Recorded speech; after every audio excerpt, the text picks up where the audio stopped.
Alright mga idol, ayan na po yung tutorial kung paano natin ginawa yan. Panoorin nyo po, meron kayong matututunan dyan.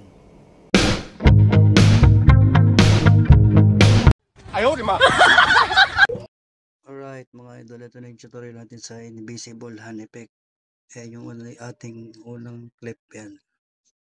Yung pitik-pitik lang ng kamay ganyan. Tapos yung background video na walang tao. Tap natin to. Tapos baba tayo. Hanapin yung overlay.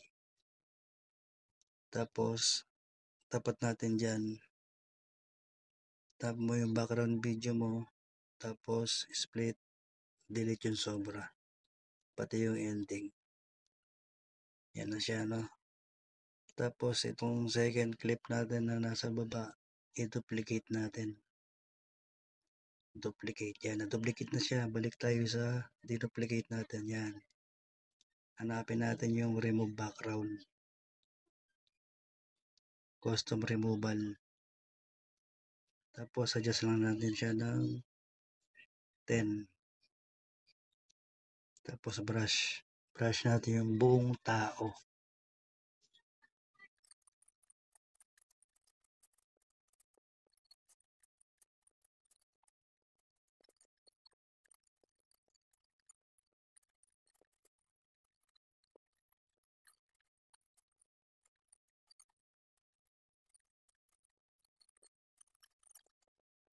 Hintayin lang natin siyang mag-check para mawala yung mismong background niya.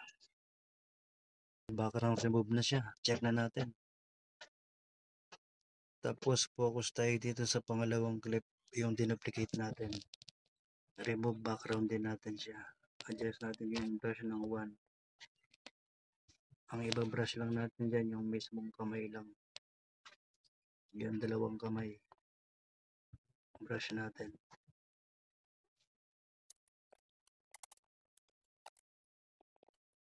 Braso at kamay yung ibang brush natin.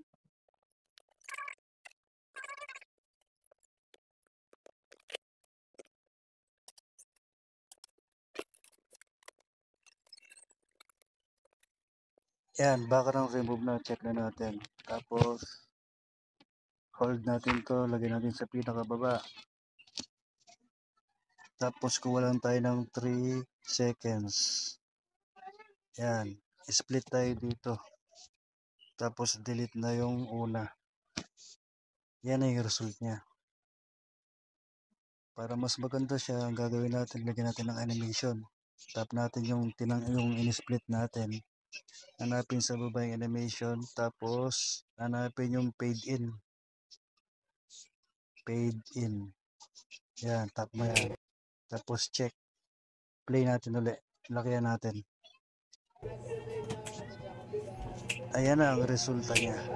Linis-linis lang tayo dito. Dapat pantay-pantay sila. Pantay-pantay. Split. Dito split din. Dito split din. Delete yung mga sobra. Lakihan lang para mabura yung mga sobra. Ganun din yun sa pinakadulo.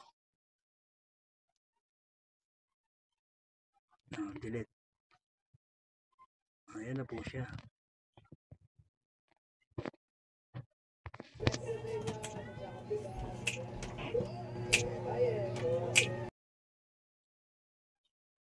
Ayos na yan. Meron ka ng content. Export mo na.